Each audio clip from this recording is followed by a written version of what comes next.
세상은 점점 이 영적 문제가 심각해지고 있습니다. 정신과 질환을 앓고 있는 이 10대 아들이 아버지가 자기를 보고 정신병원에 입원시킨다고 하니까 흉기로 그 10대 아들이 자기 아버지를 살해했어요. 또 지난번에는 정신질환을 앓고 있는 20대 청년이 위층에 살고 있는 70대 노부부를 또 흉기로 살해했습니다. 그리고는 또 지난번에 이태원에서 경찰이 와서 두 사람이 싸우고 있는 걸 말리고 있는데 싸우던 한 사람이 지나가는 그냥 아무 처음 본 생면부지에 지나가는 사람을 주먹과 발로 폭행을 가했어요. 이렇게 정신 문제로 혹은 정신 문제가 없어도 이렇게 그냥 지나가다가 아무 이유 없이 사람을 폭행을 가하고, 그리고 또 음주운전으로 사람을 이렇게 취해서 사람을 죽게 하기도 하고요. 또 마약에 취해가지고, 지난번에는 그 마약에 취해서 과속운전하다가 과속 신호등 위반하고 과속운전해가지고 큰 사고를 낸 그런 경우도 있었습니다. 지금은 이렇게 시대가 어찌 보면 우리가 좀 무서운 시대다라고 생각할 정도로 굉장히 어려운 시대를 우리가 살아가고 있습니다. 자, 이렇게 영적 문제가 심각한, 그리고 또 정신질환을 앓고 있는 사람들이 굉장히 늘어나고 있는 이런 시대를 우리가 살아가고 있습니다. 자, 그 원인이 무엇이겠습니까? 원인이 뭐냐면, 미리 말씀드리면 다양한 원인이 있겠지만 그 근본 원인은 뭐냐면 영적으로 노예되어 있는 거예요. 영적으로 노예. 성경에 보니까 에베소서 2장 2절에 보니까 공중 권세 잡은 자, 이 공중 권세 잡은 자에게 인간이 노예되어 있는 겁니다. 공중 권세 잡은 자가 누굴까요?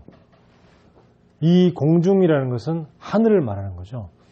하늘의 권세를 잡은 자가 인간을 끊임없이 계속 고통 가운데. 근데 성경에 보니까 요한복음 12장 31절에 보니까 이 공중 권세 잡은 자를 갖다가 세상 임금이다 그랬습니다. 각 나라에 대통령이 있고 왕이 있고 혹은 어떤 나라는 수상이 있죠. 다 있습니다. 근데 그들이 나라를 다스리는 것 같지만 실제 누가 나라를, 이 지구를, 이 세상을 다스리느냐? 세상 임금. 모든 각국의 나라와 대통령을 다 조종하는, 그들을 조종하는 세상 임금이 있다는 거죠. 지금 러시아와 미국과 중국, 이 3대 강대국이 서로 힘겨루기를 하고 있습니다. 굉장히 지금 어려운 시대예요.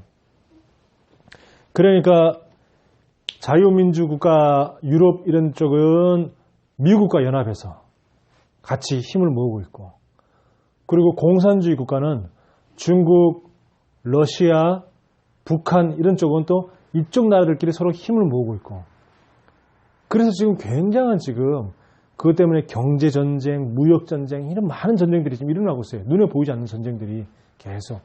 그러다 보니까 그 틈 사이에 끼인 우리나라는 그냥 미국 눈치 보랴, 중국 눈치 보랴 계속 눈치만 보고 있는 거예요. 누가 이 세상 임금들을, 대통령들을, 나라의 지도자들을 누가 움직이느냐? 요한복음 12장 31절 세상 임금. 이 세상 임금이 모든 정치 지도자들을 다 움직이고 있는 겁니다. 지금 김정은은 끊임없이 계속 대포를 쏘아야 되죠. 미사일을 쏘아야 됩니다. 저는 그거 볼 때마다 그 미사일을 쏠 때 어디로 쏘아요? 다 바다로 쏩니다. 그럼 바다에서 그 미사일이 폭발할 때마다 야, 저 바다에 있는 얼마나 수많은 생물들이 죽을까. 저는 그런 생각을 늘 해요. 그 미사일도 미사일이지만 미사일을 계속 바다에 쏘아야 되니까 그 바다에 쏠 때마다 얼마나 많은 수많은 그 해양 생물들이 죽음을 맞이할까. 그리고 또 그게 바다 속에 빠져서 바다 밑바닥에 있는 그 바다 밑바닥에 있는 땅에 그걸 닿으면서 폭발할 거 아닙니까? 그러면 이 지구에 많은 이 지각면들이 흔들리고 이동하면서 그러면서 저런 것들이 오히려 또 화산이라든지 또 쓰나미 이런 것들을 또 영향을 미치지 않을까 이런 생각도 하고 저는 그래요. 누가 그렇게 합니까? 김정은이 그렇게 하지만 세상 임금이 그렇게 하고 있다는 거죠. 자, 그리고 요한복음 10장 10절에 보니까 이 세상 임금을 도둑이라고 얘기했어요. 도둑은 어떻게 합니까? 도둑질하고 죽이고 멸망시킨다 그랬습니다. 그게 도둑이 하는 일이죠. 죽이고 멸망시키고 도둑질합니다. 인간의 행복을 도둑질합니다. 이 사단은 우리 후대의 시간을 도둑질해요. 시간을 도둑질해가지고 우리 후대가 하나님 앞에 말씀 앞에 집중하지 못하도록 그 시간을 갖지 못하게 우리 후대의 시간을 도둑질합니다. 세상 문화에 빠지도록 우리 후대의 시간을 도둑질해요. 우리 인간의 행복을 도둑질해요. 그리고 결국은 뭐죠? 죽이고 멸망시킵니다. 지옥에 버려버리는 거죠. 그리고 이것이 고린도후서 11장 14절에 보니까 이게 광명의 천사로 가장한다 그랬습니다. 이 세상 임금이요, 이 공중권세 잡은 자요, 이 도둑이 때로는 광명의 천사로 가장을 한다 그랬어요. 그래서 마치 좋은 것인 것처럼 굉장히 좋은 것인 것처럼 남을 돕고 어려운 사람에 베풀고 이렇게 광명의 천사. 지금 미국이나 그쪽에 프리메이슨 이 조직들이 사람들은 프리메이슨 조직을 굉장히 좋아합니다. 왜 좋아하냐? 이 프리메이슨 조직들이 그쪽에서 많은 기부금을 모으고 있어요. 또 사람들이 프리메이슨에다가 기부를 많이 해요. 왜 많이 합니까? 안 좋으면 왜 기부를 하겠어요? 좋다고 생각하니까 기부를 하죠. 프리메이슨이 어떻게 하냐? 중고대, 특히 대학생들을 찾아가서 거기에다가 많은 어려운 학생들에게 이 장학금을 지급합니다. 그리고 어려운 학생들에게만 장학금을 지급하는 것이 아니라 또 어려운 사람들을 많이 돕고 있습니다. 그러니까 사람들이 좋아할 수밖에 없죠. 이 프리메이슨을. 어떻게 한다고요? 광명의 천사로 가장하는 거예요. 그래놓고 프리메이슨 회원을 많이 모집하고 그래서 각 지역마다 프리메이슨 회관을 만들고 프리메이슨 회관에서 밤마다 모여서 접신 운동하고. 이 겉보기는 뭐죠? 광명의 천사야. 지금 수많은 이단들이 이 광명의 천사를 가장합니다. 신천지에서 주로 하는 일이 뭔지 아세요? 봉사활동. 그리고 뭐 골목길에 벽에다가 벽화 그리기. 아름답게 골목길 아름답게 꾸미기 해가지고 벽화 그려주고. 이런 거 많이 한다니까요. 광명의 천사로 가장한다. 그게 결국엔 이 존재가 이 세상 임금이 누구냐 그러면 도대체 이 도둑이 누구냐? 계시록 12장 9절에 보니까 옛 뱀이라고 했습니다. 그리고 마귀라고도 하며 사탄이라고도 하는 자, 온 천하를 꿰는 자 그랬습니다. 어떻게 꿰입니까? 하나님을 모르게 영적인 세계, 영적 사실에 무지하게끔 온 천하를 꿰는 자라고 얘기되어 있어요. 계시록 12장 9절에. 자, 이 사탄 마귀라는 자가 옛 뱀이라고 그랬습니다. 옛 뱀이 무엇입니까? 옛 뱀. 창세기에 처음 태초의 인간 아담과 하와를 공격하고 속이고 무너뜨렸던 그 옛 뱀. 창세기 3장 15절에 그 옛 뱀. 그 옛 뱀, 곧 마귀요 사탄이라고도 하며 천하를 꿰는 자 그랬습니다. 계속 깬다니까요. 계속 하나님 떠나게끔, 계속 물질 문명 속으로 계속 젖어들게끔 이렇게 만드는 겁니다. 자, 이 결과로 어떻게 됩니까? 인간은 죄의 종이 되는 거예요. 인간은 죄의 종이 됩니다. 살인을 저지르고 폭력을 가하고 가정폭력, 음주폭력, 성폭력, 네? 계속 이런 폭력 계속 가는 거죠. 그리고 어떻게 됩니까? 중독에 빠지게 만듭니다. 이 도둑이, 이 세상 임금이, 이 공중 권세 잡은 자가 공중 하늘의 권세를 잡고 세상 사람들을 갖다가 자꾸 무엇인가에 중독으로 계속 빠뜨리는 거죠. 중독으로. 중독이 됐다는 것은 뭐가 됐다는 거죠? 종이 됐다는 거예요. 노예가 됐다는 겁니다. 그것에. 그래서 그거 없이는 못 살게끔 계속 만드는 거죠. 자, 그 결과가 어떻습니까? 사람들은 분노가 조절이 안 돼요. 분노 조절 장애. 못 참는 거죠. 이게 조금만 그 갈등이 생기거나 조금만 이렇게 막 미움이 생기면 못 참는 거예요. 이게 막 서스럼 없이 사람을 폭행을 가거나 죽이기도 하기도 하고. 그러면서 세상은 점점 좋아진 것 같은데 우울증을 갖고 있는 사람들은 점점 늘어나고. 그러면서 또 한편으로는 자살하는 사람들이 계속 증가하고 있습니다. 자, 이 특징이 뭔가요? 이 특징이 나이를 구분하지 않는다는 거예요. 나이와 상관없다는 겁니다. 이 옛뱀, 이 도둑은 나이랑 상관없이 모든 사람을 다 공격하고 남녀를 상관없이 모든 사람을 공격하고 노소를 상관없이 나이가 많든 나이가 적든 모든 사람을 다 공격의 대상으로 삼고 있다는 거예요. 그러니까 아주 악랄한 놈입니다. 이 악랄한 놈. 자, 그러면서 어떻게 되냐면 결국은 이 사람들한테 당하면 어떻게 되냐면 피해자만 고통을 받아요. 피해자만. 저는 이게 가끔 이렇게 뉴스에 이렇게 막 성폭행 사건 이런 거 나잖아요. 그런 거 보면 늘 가해자는 오히려 큰 소리 치고 또 이게 감옥에 가도 우리가 생각하는 그 죄 형량보다 너무 가벼워. 처벌이. 가벼워요. 그러니까 자꾸 더 이런 죄들이 자꾸 죄질 수밖에 없고. 뭐 술 먹고 뭐 이렇게 뭐 하면은 뭐 늘 뭐 나 기억 안 난다. 그러면 또 뭐 나 술 기운에 그랬다. 그 심신미약 이래가지고 또 형량이 가볍게 나오고 늘 이런 식이라. 그러니까 항상 누가만 피해보냐면 피해자가 오히려 보호를 받고 그래야 되는데 피해자만 오히려 더 늘 고통을 당하는.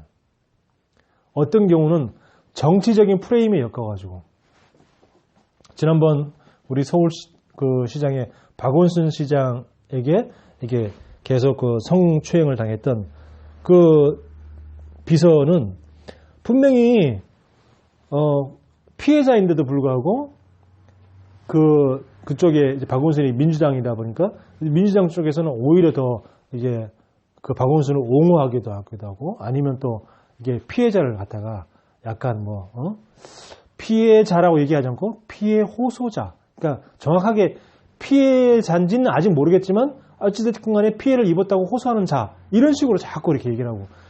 그러니까요.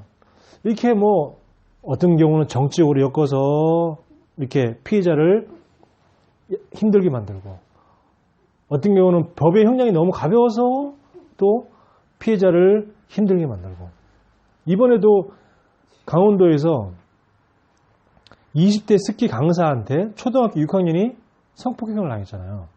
불러내가지고 무인 모텔 들어가서 거기서 이제 성폭행을 했는데 그래놓고 경찰에 신고했는데 경찰이 불러가지고 조사를 하고 다시 풀어줬어요.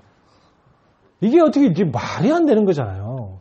어찌됐건 미성년자라 그러면 어찌됐건 간에 무조건 이게 중형에 처해져야 되는데 이상하게 이 뭐 언제부터 이 청소년 인권 그래가지고 성도 내가 결정할 수 있다 그래가지고 합의하에 미성년자도 어른들과 합의하에 관계하면은 무죄가 돼버리는 거예요.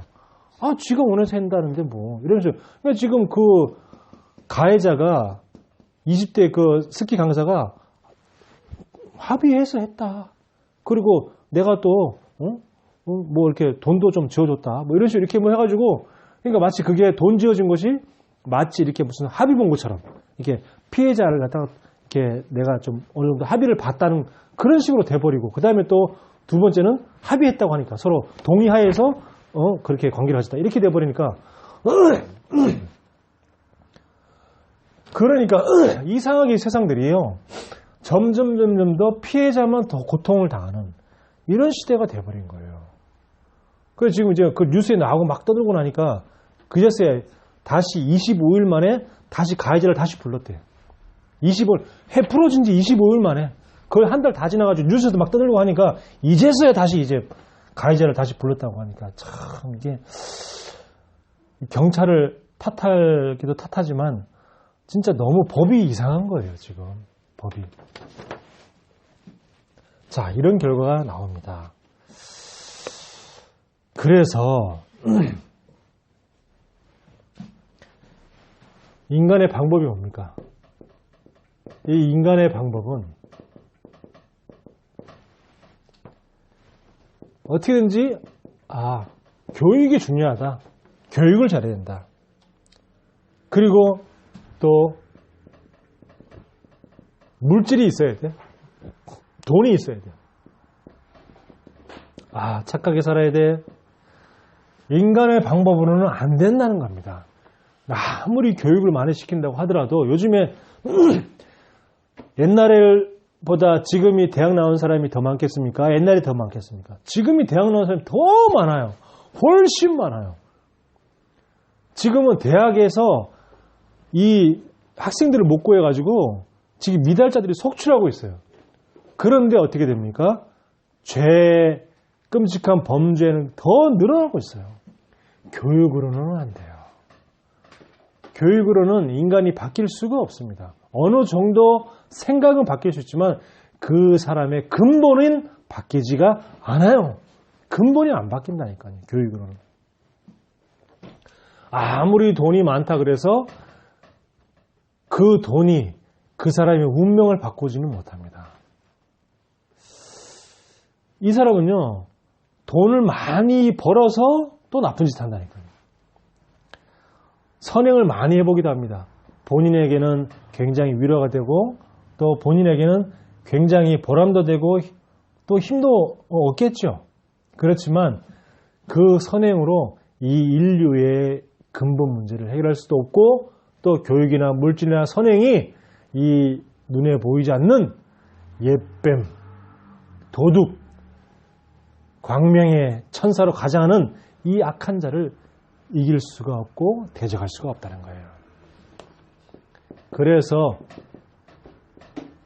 하나님의 방법으로 이 문제를 해결하시기로 하신 것입니다. 그게 뭐냐면 바로 복음이에요. 이 복음이 아니면, 이 그리스도 아니면 절대로 인간의 문제는 해결할 수가 없는 겁니다. 그래서 창세기 3장 15절에 여자의 후손이 뱀의 머리를 박살낼 것이다. 이 여자의 후손이 뱀의 머리를 박살낼 것이다. 이 옛뱀, 마귀, 사탄, 세상을 꿰는 자. 그리고 요한복음 14장 6절에 이 그리스도께서 모든 저주와 재앙에서 빠져나오는 길, 지옥에서 빠져나오는 길이 되시는 겁니다. 그래서 로마서 8장 2절에 죄와 저주의 법에서 완전 우리를 해방시킨 겁니다. 그래서 이걸 보고 뭐라 그러냐? 왕의 신분이다. 사단의 권세를 무너뜨리는 왕의 신분으로 그리스도께서 오셨다. 하나님 만나는 길을 우리의 참된 진리 되시오 우리의 영원한 생명을 주시는 이분이 뭐죠? 선지자로 우리에게 오셨다. 그리고 제사장으로 오셔서 우리에게 모든 운명과 사주팔자에서 해방시키셨다. 자, 이 세 가지 직분을 가지신 분이 그리스도인데 이 세 가지 직분을 하나님이 우리에게 위임하신 겁니다. 그래서 하나님은 우리에게 뭐라고요? 영적 대사. 우리는 자격이 안 되는데 하나님의 은혜로 우리가 단지 이 복음을 가졌다는 그 하나 이유만으로 하나님 우리 갖다가 영적인 대사로 우리에게 이 축복을 우리에게 주신 것입니다.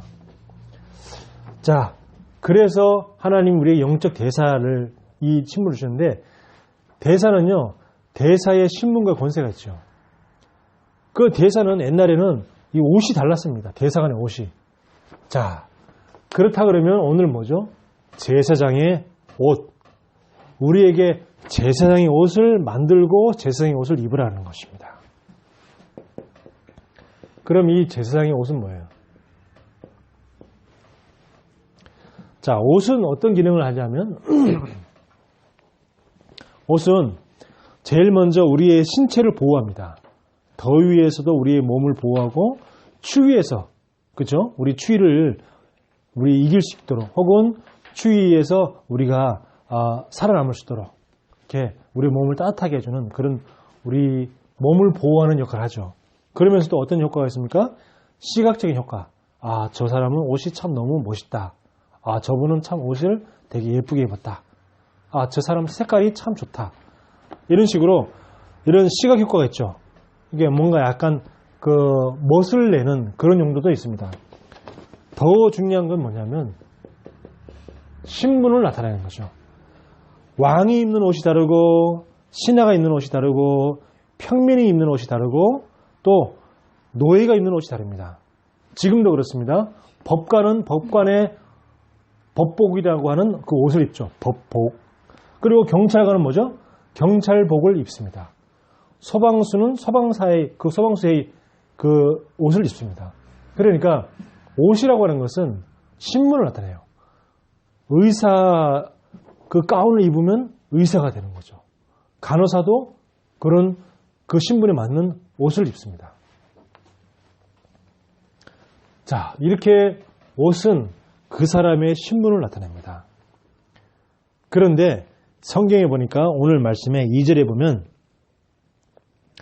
내 형 아론을 위하여 거룩한 옷을 지어라 그랬습니다. 거룩한 옷을 지어라 그랬어요. 이 거룩한 옷은 누가 입는 옷입니까? 구별된 옷이죠.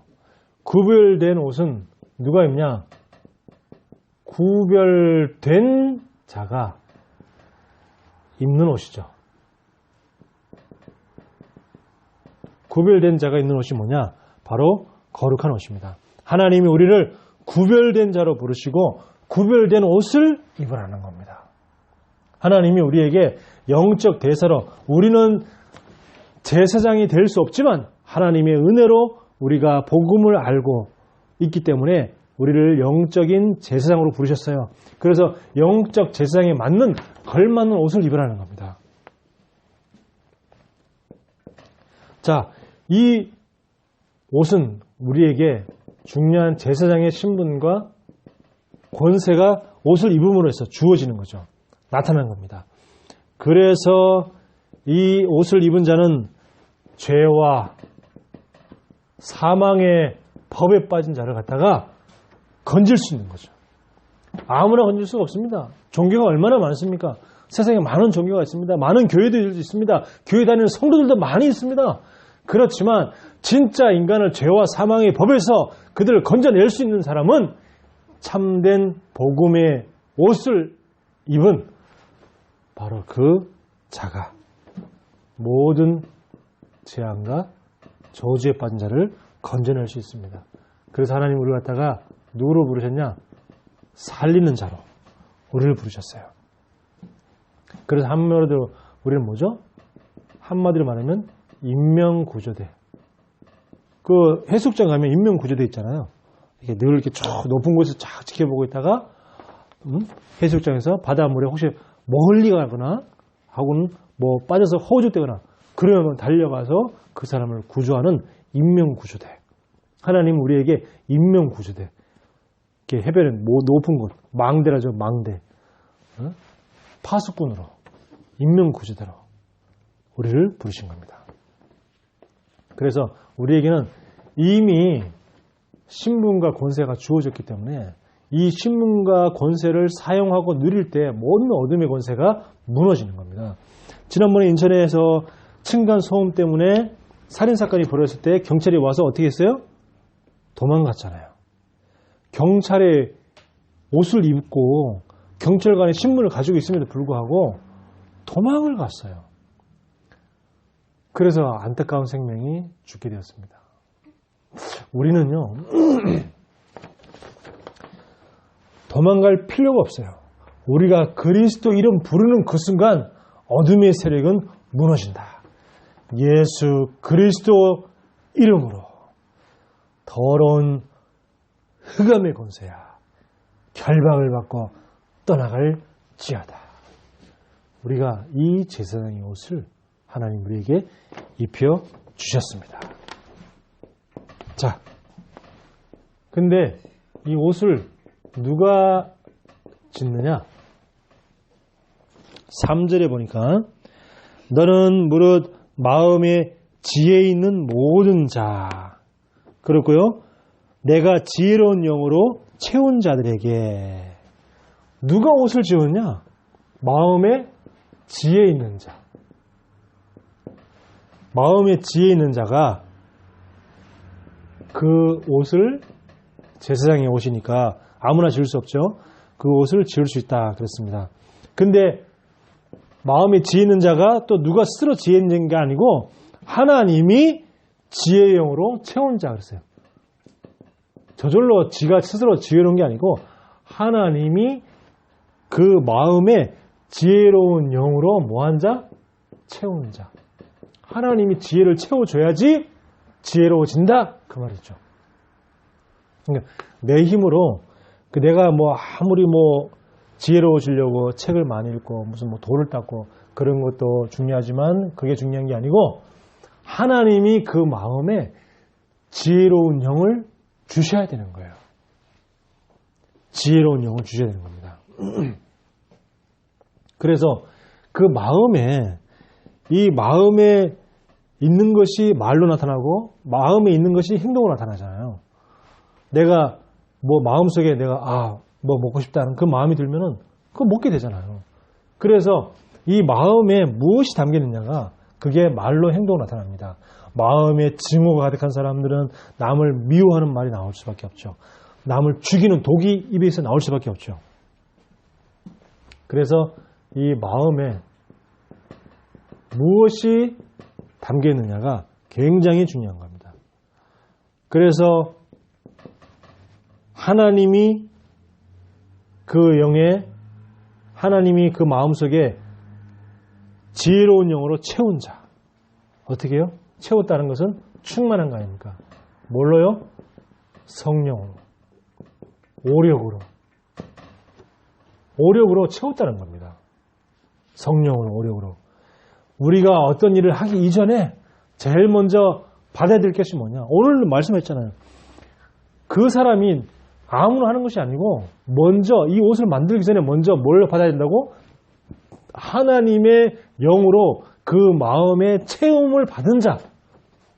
우리가 뭔 일을 하기 전에 내가 먼저 성령의 충만함과 성령 충만함 속에서 나오는 5가지의 힘을, 영적인 힘, 지혜의 힘, 체력의 힘, 건강의 힘, 만남의 힘, 제자의 힘, 이런 힘을 가진 자가 할 수 있도록 먼저 힘을 얻고 하라는 거죠. 일이 중요한 게 아니고 네가 그 힘을 갖고 있느냐 없느냐, 그게 중요하다는 겁니다. 자, 그러면서 6가지를 만들려고 그래요. 하나님이 4절에 보면 6가지를 만들려고 합니다. 곧 흉패와 에봇과 겉옷과 반포 속옷과 관과 띠, 6가지가 나옵니다. 제사장이 입을 옷을 6가지가 나와 있어요. 구별된 자가 입는 구별된 옷. 첫 번째, 먼저 흉패. 흉패라는 것은 제사장이 앞에 이렇게 가슴에 거는 그 네모난 패가 있어요. 그 네모난 패 안에 12개의 보석이 들어있습니다. 12개의 보석이 그 패에게 박혀 있어요. 그리고 그 12개에는 각 보석마다 각 지파의 이름이 써 있어요. 각 지파의 이름이 써 있다는 것은 뭐죠? 제사장은 성도, 교회를 가슴에 품고 기도하라는 겁니다. 성도는 이 응답이, 제사장은 이 축복을 제일 먼저 누려야 될 것이 뭐냐? 이 축복이다. 자, 그리고 두 번째, 에봇. 에봇이라는 것은 그 겉옷 위에 또 걸치는 약간의 그 앞치마 같은 그런 역할을 하는 거예요. 에봇인데 앞치마는 그냥 앞에만 있는데 이건 뒤에도 있는, 그러니까 앞뒤로 다 이렇게 걸치는, 겉옷 위에 걸치는 그런 이렇게 조끼 같은 그런 역할을 하는 것입니다. 에봇. 그래서 이것은 뭐냐? 제사장만 입을 수 있는 거예요. 아무나 입을 수 없는 거예요. 그렇기 때문에 제사장으로서 하나님의 자녀로서의 자부심, 그리고 긍지, 이걸 가지라는 겁니다. 나는 세상 살릴 하나님의 자녀다. 나는 세상의 어둠과 죄악 가운데 빠지는 자를 갖다가 건져내는 제사장이다. 거기에 대한 긍지를 딱 가지라는 거죠. 에봇. 자, 그리고 겉옷을 입습니다. 이 사실은 이제 에봇 속에 입는 거예요. 에봇 속에 이제 겉옷을 입는 거죠. 이 겉옷은 청색입니다. 푸른 색깔에다가, 그리고 방울이 12개가 달려있어요. 방울이 12개가 아니고 좀 더 되겠지요. 그렇게 해가지고 걸을 때마다 어떻게 방울이 달려있으니까 소리가 차른차른 나는 거예요. 지성소 안에 들어가는데 제사장이 뭔 죄를 지었거나 그러면은, 잘못하면은 죽을 수가 있어요. 그래서 이 딸랑딸랑 소리가 나지 않으면, 아, 우리 제사장이 죽었나 보다. 그래가지고 이 사람들이 그 제사장을 갖다가 이게 성소, 지성소 갈 때 항상 발에 끈을 묶고 들어갑니다. 끈을 묶고 들어가요. 끈을 묶고 들어가서 거기서 움직이를 뭐 할 때마다 뭐 불을 뭐 피우거나 뭐 그죠? 등잔대에 불을 피우거나 할 때마다 어떻게 딸랑딸랑 방울 소리가 나겠죠? 그러면 밖에서 사람들이, 아, 우리 제사장님은 지금 활동을 잘하고 있구나. 그런데 소리가 안 나. 그러면 죽은지도 모르잖아요. 근데 그 성소 안에는 누구만 들어갈 수 있어요? 제사장만 들어갈 수 있어요. 그러니까 밖에서 그 끈을 갖다가 잡아당기는 겁니다. 잡아당겨서 그 제사장을 이렇게 시체를 이게 밖으로 빼내는 거죠. 그래서 항상 제사장들은 성소에 들어갈 때 늘 이렇게 발목에다가 끈을 묶고 들어가요. 끈을 묶고 들어가서 거기서 이렇게 일을 하고 딸랑딸랑 소리가 나게끔. 자, 이렇게 얘기를 합니다. 자, 그래서 이 겉옷에 그렇게 했다는 것은 뭐죠? 항상 하나님 앞에서, 사람 앞에서 하지 말고 항상 하나님 앞에서. 그리고 또 겉옷 안에 뭐가 있습니까? 속옷이 있어요. 속옷이라고 하는 것은 우리가 지금 얘기하는 무슨 뭐 팬티 이런 걸 말하는 게 아닙니다. 속옷은 그냥 이 겉옷 안쪽에 입는 또 하나의 옷을 말하는 거예요. 그래서 이걸 뭐죠? 이게 하얀 흰색 옷이에요. 그래서 이 하얀 흰색의 옷이니까 구원의 확신을 가진 자. 가장 중요한 게 구원의 확신이잖아요. 내가 제사장이 구원의 확신이 없으면 어떻게 됩니까? 하나님 자녀가 구원의 확신이 없으면 안 되잖아요. 그리고 머리에는 또 관을 씁니다. 관에는 또 관을 쓰고 그 이마에, 관의 그 이마 쪽에는 뭐가 있냐면 여호와께 성결이라는 것은 패를 또 그 머리에 쓰는 그 관에 붙이고 관을 쓰는 거예요. 자, 그렇게 여호와께 성결하다. 그러면서 이 성경 말씀에 보면 이 관을, 여호와께 성결이라는 관을 쓰고 있기 때문에 하나님이, 제사장이 하나님께 드리는 그 물질을 받으신다 그랬어요. 다른 말로 하면 이렇게 물질 앞에 깨끗하게, 물질을 속이지 말라는 거죠. 물질 앞에 깨끗하게, 여호와 앞에 성결하게. 그러면 하나님이 받으시는 그 제사, 제물이 되는 것이다. 자, 그리고 여섯 번째는 허리에는 띠를 두르라고 그랬어요. 자, 그러면서 이 띠는 뭐죠? 진리의 말씀. 하나님의 말씀으로. 든든하게. 이렇게 허리가 튼튼해야 되잖아요. 허리가 약하면은 무너지잖아요. 그래서 허리를 든든하게. 딱 말씀으로 든든하게 허리를 딱 채우고.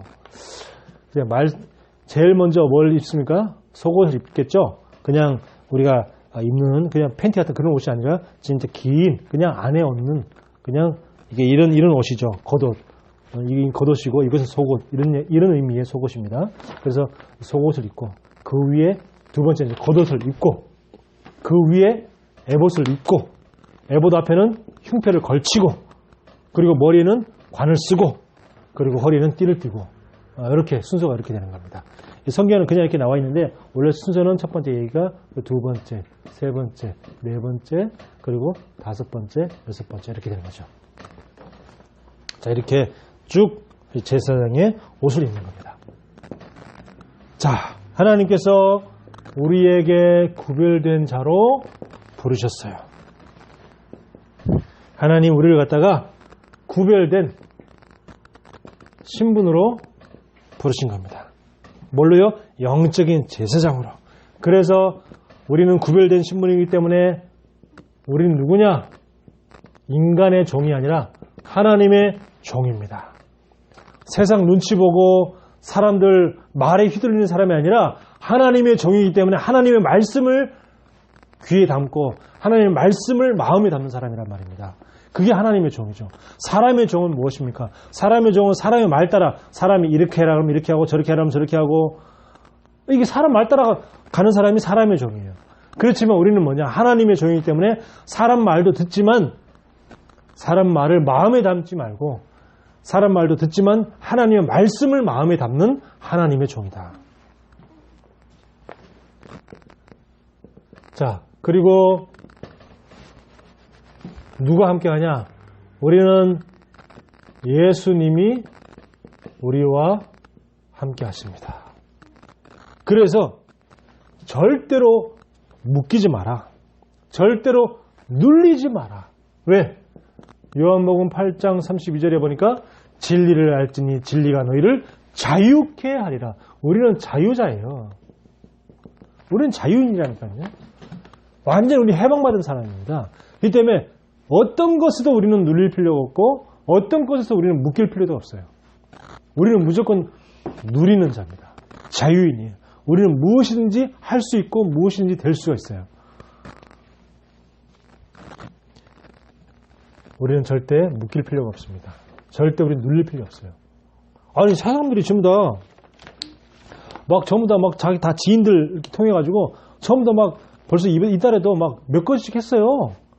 그러니까 막 급여가 이제 이게 딱 다음 달 급여가 딱 나와요. 벌써 이미 내가 할 때마다 할 때마다 다음 달 급여 받을 급여가 딱 나오거든요. 전산에 딱 떠요. 그럼 뭐 벌써 뭐 내 짝꿍은 벌써 다음 달에 뭐 받을 급여가 뭐 80 몇만 원, 또 누구는 뭐 100 몇십만 원 이렇게 벌써 이렇게 나와요.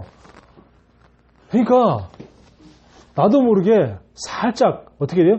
눌릴라 그래. 남들은 벌써 100 몇십만 원씩 막 이렇게 하고 막 그래. 벌써 이렇게 여러 건 해가지고 지인들한테 뭐 아우 나 이번에 뭐 누가 우리 교회 누가 뭐 해가지고 뭐 운전자 보험 들어줬다고 뭐 그랬었고 뭐 누구는 뭐 했다고 그러고 이렇게 해. 그럼 자꾸 이렇게 막 늘려가고 또 뭐 누구는 또 뭐 자기 아는 뭐 동생한테 뭐 아는 뭐 선배한테 뭐 어떻게 하고 뭐 또 누구는 또 자기 뭐 가족한테 뭐 해가지고 뭐 우리 어머님이 뭐 들어줬다고 뭐 이렇게 해서 뭐 하여튼 그래가지고 이렇게 막 이렇게 해. 그러니까 살짝 눌리려고 그러는 거죠. 내가. 그래가지고 아니다. 나는 자유인이다. 이 말씀을 딱 붙여본 거 있죠. 딱 생각나게 하더라고요. 그래서 그래. 나는 묶이지 않습니다. 나는 눌리지 않습니다. 계속 그랬다니까요. 하나님 나는 묶이지 않습니다. 하나님 나는 눌리지 않습니다.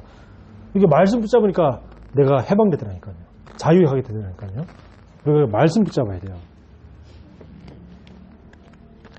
자, 그리고 뭐죠? 제사장은 이 성령님의 능력이 함께하는 사람입니다. 그래서 우리는 구별된 권세를 가진 사람이에요. 구별된 권세를. 어떤 권세입니까? 구별된 자는 구별된 권세가 있습니다. 천군 천사가 동원되어지고 흑암이 결박되어지고 그리고 현장에 70제자, 하나님이 예배한 자, 하나님이 숨겨둔 자, 이런 70제자를 만나고 찾고 세우는 하나님 우리에게 이런 구별된 권세를 주셨어요. 하나님은 우리에게 영적 제사장으로 구별된 신분을 가진 자로 구별된 권세를 가진 자로 하나님 우리를 부르셨습니다. 그렇다면 우리는 뭘 해야 되냐?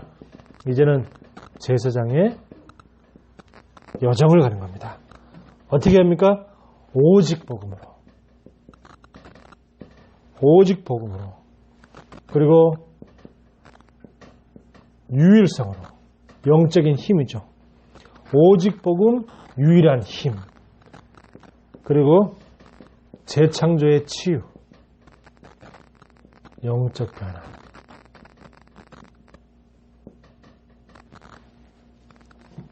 자, 그러면 우리는 하나님 이렇게 구별된 자로, 구별된 신분과 권세를 가진 자로 구별된 옷을 입은 영적인 제사장으로 우리를 부르셨습니다. 그러면 제사장에 해야 할 마지막 사명이 있어요. 마지막 사명이 뭐냐? 이 제사장은 누가만 하냐면 이 모세의 형 아론과 아론의 아들들, 그 사람들만 제사장이 될 수 있어요. 자, 우리 후대를 우리와 같은 똑같은 영적인 제사장으로 세우는 그 사명이 우리에게 마지막으로 남아있는 사명입니다. 저는 이번 주에 우리 장로와 같이 이렇게 포럼을 하다가 제가 이제 그 후대를 위한 그 마음, 지역아동센터 결국은 최종적으로 그걸 하려고 하는데 내가 힘이 없으니까 그러니까 먼저 그 노인 재가복지센터를 통해서 어느 정도 이렇게 힘을 가진 다음에 모은 다음에 그래서 나중에는 이제 그 후대를 위한 복지시설을 하려고 했다. 내가 아무 힘이 없으니까. 그래서 먼저 왜냐면 그걸 하려면 후대를 위한 지역아동센터를 하려면 뭐 최소한 1년, 2년은 나라에서 지원을 해주지 않으니까 내가 그걸 하려면 내가 어느 정도 힘을 갖고 있어야 되지 않냐. 그래서 어쩔 수 없이 내가 그 힘을 갖기 위해서 먼저 이 재가복지 노인 요양 시설을 하려고 한 것이다. 그랬더니 그러냐고 그러면서 이제 굉장히 힘을 얻는 거예요. 이제 호응을 하는 거예요. 그래서 바로 다음 날 화요일을 만났는데 다음 날인가? 하여튼 그래서 우리 저기 갔죠. 인천에서 또 만났잖아요. 그 인천에서 만나서 그 인천의 그 임 목사님 그 부부와 같이 식사를 하고 그렇게 같이 포럼하면서 그 사모님 하는 말씀이 정말 후대를 살리고 후대를 키우는데 이거보다 더 좋은 건 없다. 이렇게 얘기하고 그러잖아요. 그래서 그런 그 만남들과 이번 주 말씀하고 무슨 상관이 있습니까? 하나님. 이번 주에 제사장이 오신데 이 제사장이 옷하고 이 만남과 이 포럼들과 어떤 관계가 있을까요? 그러는데 또 이제 어젠가 또 그저께인가 또 우리 인천에 있는 우리 주영 랩런트랑 또 통화를 하면서 이렇게 무너진 랩런트 후대를 보면서 그래 역시 가장 중요한 건 뭐냐? 제사장으로서 진짜 중요한 게 뭐냐? 후대를 찾고 후대를 찾아 세우는 것이다. 이게 우리의 마지막 사명이다. 이걸 위해서 이제 우리의 마지막 남은 생을 여기에 올인해야 되는 것이다. 우리가 이제 앞으로 뭐 솔직히 말하면 앞으로 살아갈 날이 지금까지 살아온 날보다 적을 수도 있어요. 그러면 그 앞으로 남은 생을 무엇을 위해 살 것인가? 진짜 내가 뭘 위해 살 것인가? 후대를 위하여. 자, 그리고 이 후대를 위해서 우리가 정말 올인해야 될 것인데 제일 먼저 뭘 하라고요? 하나님의 영으로 채운 자. 하나님의 영으로 채워진 자. 이 축복을 먼저 내가 누려야 돼요. 진짜 하루에 5분의 집중의 시간. 5분 이상 혹은 5분만이라도 매일 눈을 감고 집중할 수 있는 시간. 모든 걸 다 하면서도 흐름만은 놓치지 말아라. 흐름만. 그 현장에 막 가면요. 어떤 화장품, 인셀덤이라고 화장품 하는데 자기가 막 얼굴이 이렇게 바뀌었다고 하면서 나보고 사장님 진짜 나 아무한테나 이런 얘기 하는 거 아니라면서 사장님 얼굴을 보니까 진짜 사장님이 성실하게 보이고 정말 사람이 너무 인품이 괜찮아 보여서 내가 특별히 권해드리는 건데 하면서 이 사업을 해야지 돈 법니다 하면서 뭐 이 사업을 근데 제가 약간 좀 놀랐던 게 뭐냐면 그 사업주가 그 이제 그 회사 회장이라고 뭐 회장 같은 그런 사람이 매일 아침마다 줌으로 모든 사업자들과 함께 화상회의를 매일 아침마다 한다는 거예요. 그 회의는 아니죠. 메시지를 늘 한다는 거예요. 늘 매일마다 쉬지 않고. 그래서 거기에 나 좀 잠깐 놀랐어요. 세상에. 그러니까 이제 그 사업을 하다 보면 뭐 사업이 잘 될 수도 있고 안 될 수도 있잖아요. 그럼 잘 될 때는 좋지만 안 될 때는 약간 힘이 빠질 수도 있고 또 낙심할 수도 있고 또 혹은 또 약간 불안해질 수도 있잖아요. 근데 늘 똑같은 말씀을 계속 한다는 거예요. 매일마다. 계속 매일마다 늘 아침에 9시부터 뭐 10시까지 1시간 동안 늘 뭐 힘을 주는 자기는 늘 똑같은 말인데도 들으면 힘이 안 돼요. 그 자기의 그 회장님의 말씀을 늘 들을 때마다 힘이 안 돼요.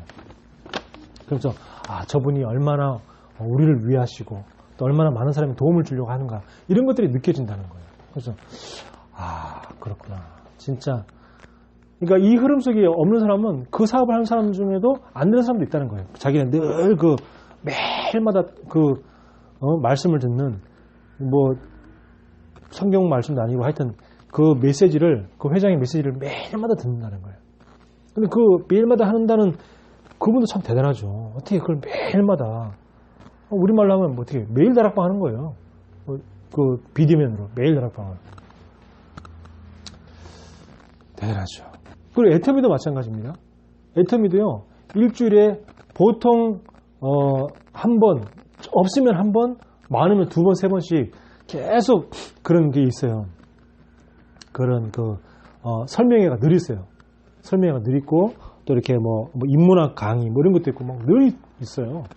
그러니까 늘 사람들은 거기 애터미하는 사람들은 늘 이제 그 강의를 듣고 막 이렇게 하거든요.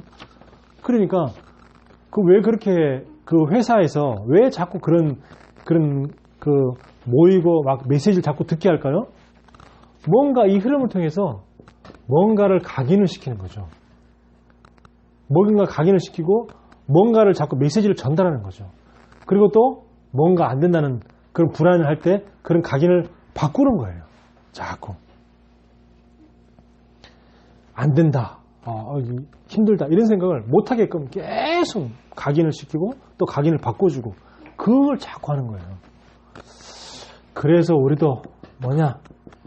말씀의 흐름 속에 우리는 진짜 내가 늘 하고 있는 그 기도의 흐름 속에 이 흐름이 끊어지지 않게끔 그리고 우리는요 현장을 놓치면 안 됩니다. 전도의 흐름 속에 이 축복 속에 우리가 늘 있을 때에 제사장의 마지막 사명을 감당하게 될 줄 믿습니다. 기도하겠습니다. 하나님 은혜를 감사합니다. 하나님 이제 우리의 남은 인생을 정말로 우리 후대 살리는 것에 집중할 수 있도록 우리에게 언약을 주심을 감사합니다. 하나님 지금까지 나와 또 우리를 위해서만 살았다면 앞으로는 정말 우리 많은 후대들 특히 다민족, 다문화 가정 아이들 그리고 또 무너진 아이들, 고통받는 아이들 그런 아이들을 살리는 것에 우리가 쓰임받을 수 있도록 하나님이 축복하여 주시옵소서. 이 일을 위하여 우리가 먼저 하나님의 지혜로운 영으로 충만하게 채워지게 하여 주옵소서. 살아계신 예수 그리스도 이름으로 기도하옵나이다. 아멘.